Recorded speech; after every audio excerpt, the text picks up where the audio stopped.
ओम शांति। ओम शांति। आज की तारीख है 4 नवंबर 2022। साकार महावाक्य।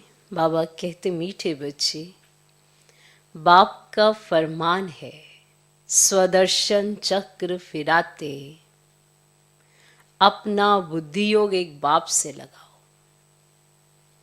बाप का फरमान है, स्वदर्शन चक्र फिराते अपना बुद्धि योग एक बाप से लगाओ। इससे विक्रम विनाश होंगे।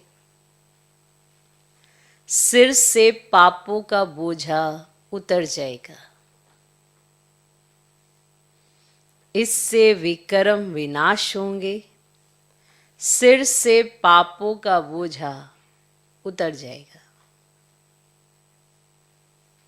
बाबा कहते, मीठे बच्चे, बाप का फरमान है, स्वदर्शन चक्र फिराते अपना बुद्धि योग एक बाप से लगाओ।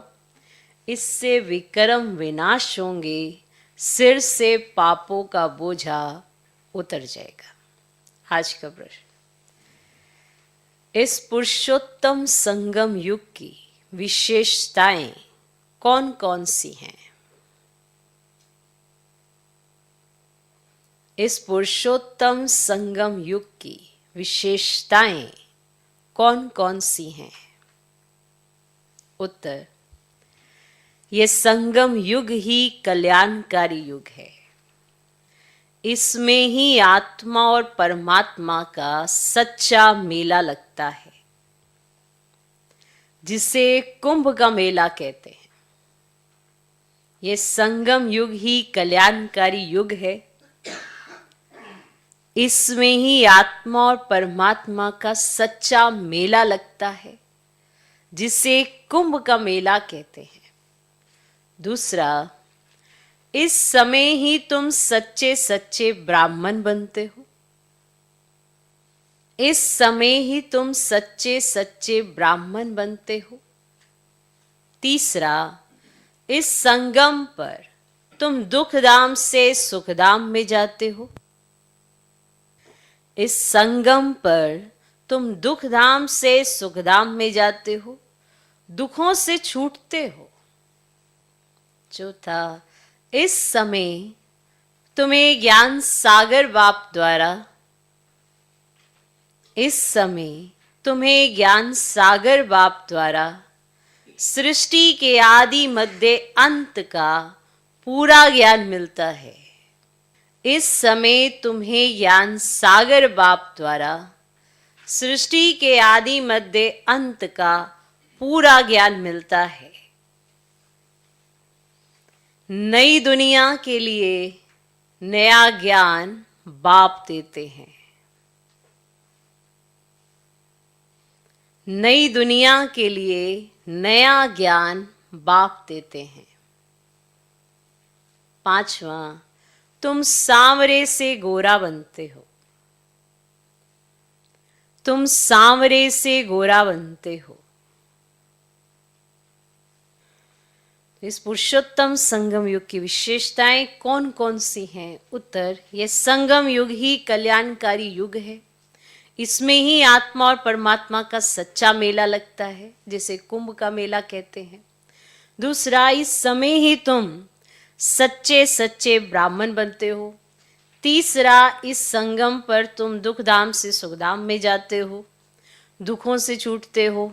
चौथा, इस समय तुम्हें ज्ञान सागर बाप द्वारा सृष्टि के आदि मध्य अंत का पूरा ज्ञान मिलता है। नई दुनिया के लिए नया ज्ञान बाप देते हैं। पांचवा, तुम सांवरे से गोरा बनते हो। आज का गीत है, इस पाप की दुनिया से कहीं दूर ले चलो। ओम शांति। मीठे मीठे बच्चों ने गीत सुना, और बच्चों की बुद्धि में ये बैठा हुआ है कि बरोबर कलयुग पाप की दुनिया है। इस समय सब पाप ही करते रहते हैं। बाप आकर तुम बच्चों को कल्प कल्प गति सदगति देते हैं। जब पतित दुनिया को पावन बनाना होता है, तब पतित पावन बाप आते हैं, आकर बच्चों को आप समान बनाते हैं। बाप में कौन सा ज्ञान है? सारे सृष्टि चक्र का ज्ञान है। तुम बच्चे भी सृष्टि चक्र को जानते हो। ये सारा चक्र कैसे फिरता है, ये बाप में ज्ञान है। इसीलिए उनको ज्ञान का सागर कहा जाता है। वही पतित पावन है। इस चक्र को समझने से, स्वदर्शन चक्रधारी बनने से तुम फिर स्वर्ग के चक्रवर्ती राजा रानी बनते हो। तो बुद्धि में सारा दिन ये चक्र फिरना चाहिए, तो तुम्हारे विक्रम विनाश हो जाएंगे। फिर सत्युग में तो तुम ये चक्र नहीं फिराएंगे।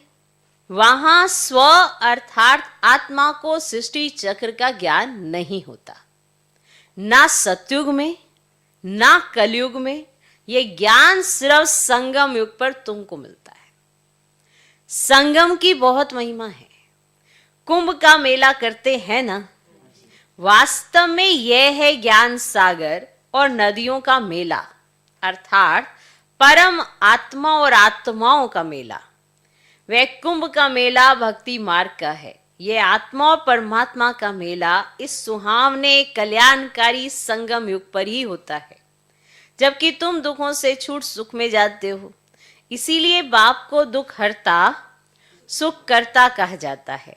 आधा कल्प सुख और आधा कल्प दुख चलता है। दिन और रात आधा आधा है। मकान भी नया पुराना होता है।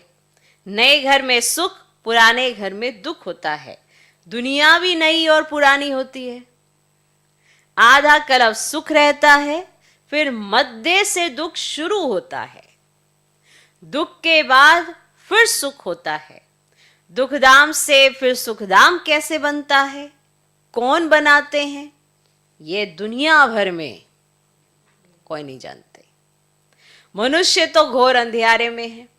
सत्युग को बहुत लंबा समय दे दिया है। अगर सत्युग की आयु बड़ी हो तो आदमी कितने होने चाहिए? वापिस तो कोई भी जा नहीं सकते, सबको इकट्ठा होना ही है। वापिस तो तब जाएं जब बाप आकर घर का रास्ता बताए। इतनी सब आत्माओं को बाप संगम युग पर आकर पूरा रास्ता बताते हैं। तुम जानते हो हम 84 जन्मों का चक्र लगाकर आए हैं। सत्युग त्रेता में हमने कितने जन्म लिए हैं, वहां कितने वर्ष कौन कौन राज्य करते हैं, सारा तुम्हारी बुद्धि में है। सत्युग में है 16 कला संपूर्ण, फिर 14 कला, फिर उतरती कला होती है। इस समय बहुत दुख है। दुख होता ही है पुरानी दुनिया में। सत्युग को नई दुनिया, कलयुग को पुरानी दुनिया कहा जाता है। अभी है संगम। अब पुरानी दुनिया का विनाश होता है, बाप नई दुनिया बना रहे हैं। तुम पुरानी दुनिया से निकल नए घर में बैठेंगे। तुम कहेंगे हम नए घर के लिए पुरुषार्थ कर रहे हैं कि हम नई दुनिया में उच्च पद पाएं। बाप सिर्फ कहते हैं मुझे याद करो और कोई तकलीफ नहीं देते। कैसे भी टाइम निकाल फरमान मानना चाहिए। परंतु माया ऐसी है जो फरमान मानने ही नहीं देती, बाप से बुद्धि योग लगाने ही नहीं देती। परंतु तुम बच्चों ने कल्प पहले भी पुरुषार्थ कर इस माया रूपी रावण पर जीत पाई है, तब तो सत्युग की स्थापना होती है। जितना जो मददगार बनता है उनको उतना इजाफा भी मिलता है। तो बच्चों को यह नॉलेज मित्र संबंधियों को भी देनी है। बाप का फरमान है कि मुझे याद करो, क्योंकि आधा कल्प के विकर्मों का बोझा सिर पर है। उनको भस्म करने का कोई उपाय नहीं सिवाय याद के। भल गंगा जमुना को पतित पावनी कहते हैं। समझते हैं हम पावन हो जाएंगे, परंतु पानी से पाप कैसे कटेंगे? यह है पतित दुनिया। तब सब पुकारते हैं ना कि हे पतित पावन आकर सत्युग की स्थापना करो। सो तो सिवाय बाप के कोई स्थापन कर न सके। तो यह है नई दुनिया के लिए नया ज्ञान। देने वाला एक ही बाप है। श्री कृष्ण ने ज्ञान नहीं दिया। श्री कृष्ण को पतित पावन नहीं कहा जाता। पतित पावन तो एक ही परम पिता परमात्मा है जो पुनर्जन्म रहित है। तुम जानते हो श्री कृष्णपुरी को ही विष्णुपुरी कहा जाता है। श्री कृष्ण की राजधानी अपनी, राधे की राजधानी अपनी, फिर उन्हों की आपस में सगाई होती है। राधे कृष्ण कोई भाई बहन नहीं थे, भाई बहन की आपस में शादी नहीं होती। अब तुम्हारी बुद्धि में ये बातें टपकती रहती हैं।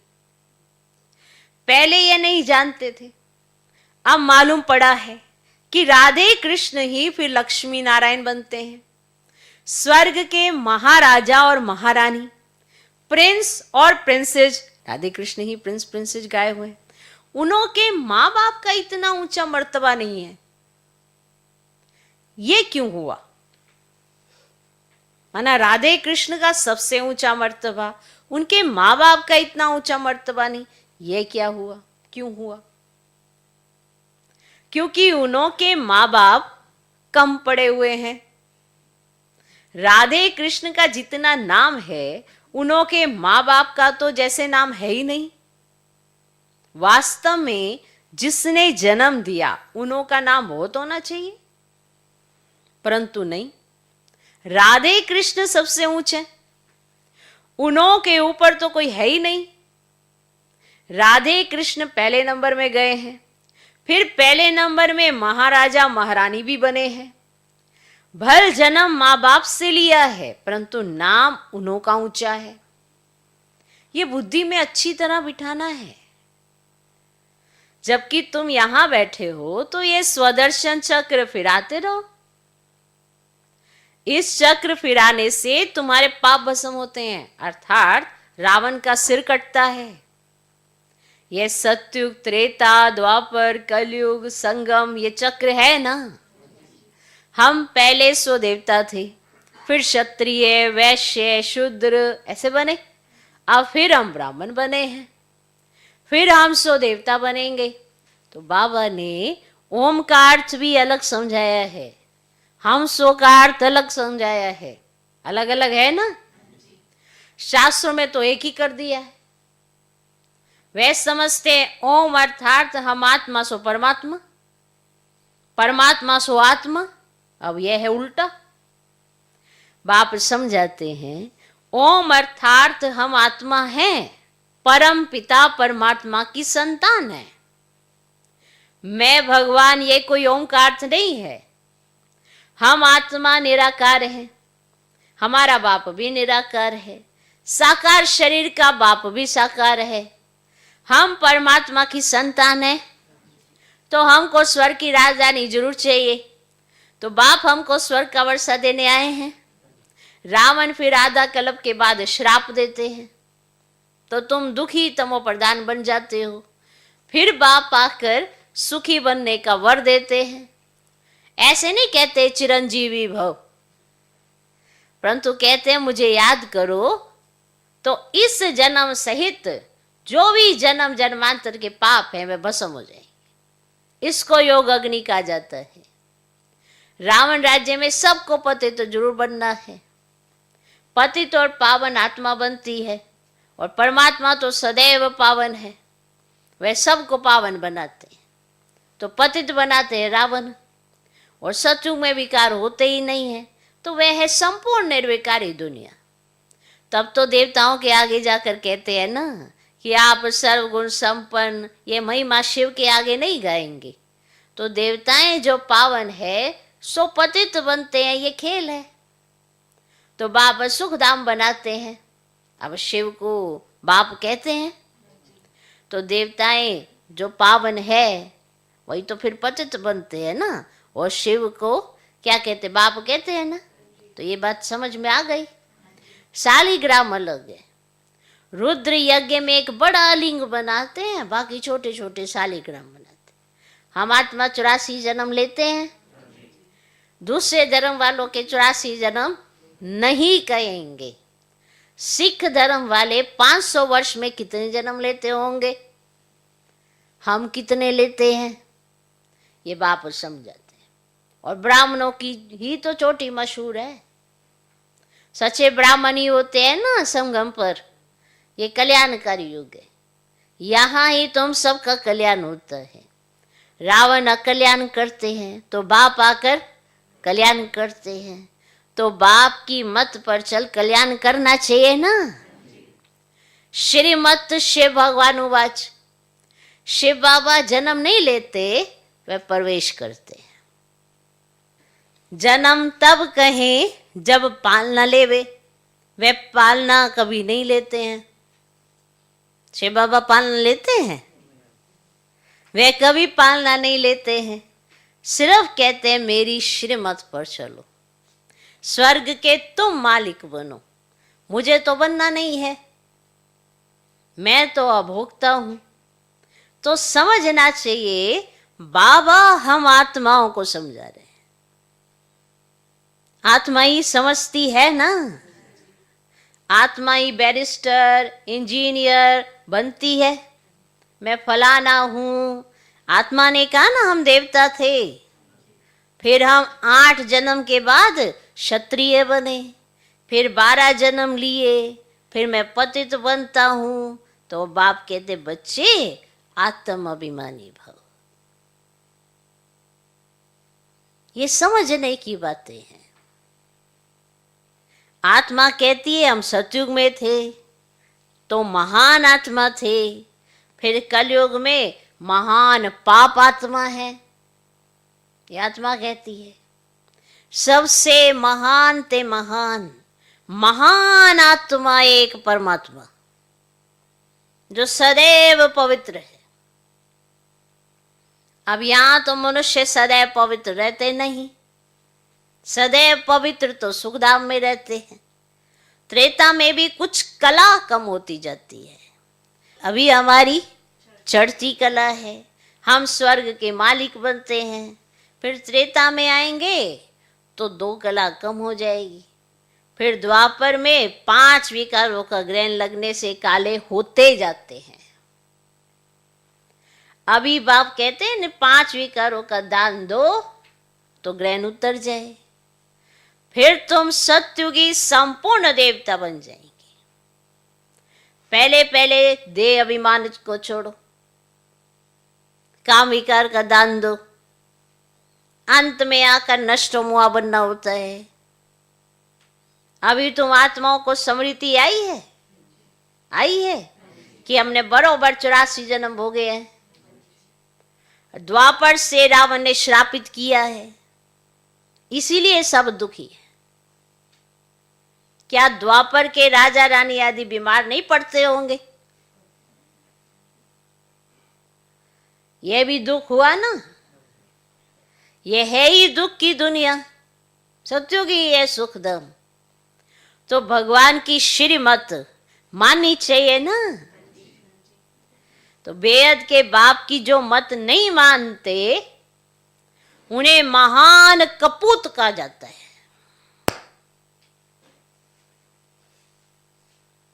कपूत बच्चे को बाप से क्या वर्षा मिलेगा? सपूत बच्चे वर्षा भी अच्छा लेते हैं, जो खुद पवित्र बन औरों को पवित्र बनाते हैं। तो बेहद का बाप आत्माओं को पढ़ाते हैं, हे आत्माएं कानों से सुनती हो, कानों से सुनती हो?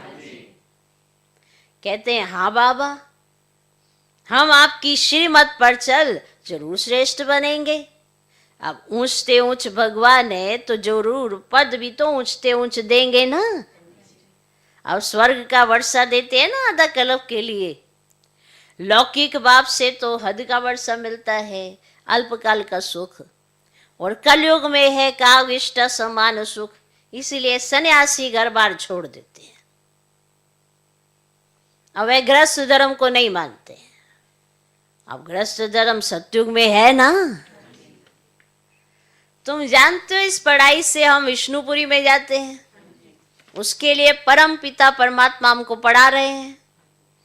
भक्तों को पता ही नहीं है कि भगवान कौन है, उनका कर्तव्य कौन सा है, कैसे वे पति से पावन बनाते हैं। अभी तुम पावन बन रहे हो, दुनिया उस पतित पावन बाप को याद कर रही है।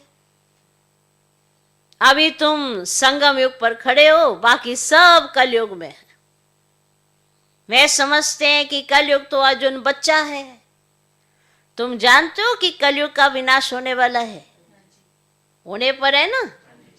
अब तुम्हें सतयुग में जाना है, बाप ने तुम्हें समृद्धि दिलाई है, मैं कल्प कल्प तुमको वर्षा देता हूं, तो वर्षा पूरा लेना चाहिए ना। तो बाप ऐसे थोड़े ही कहते हैं कि यहां बैठ जाओ, ऐसे थोड़े ही कहते हैं कि सब कुछ छोड़कर यहां बैठ जाओ।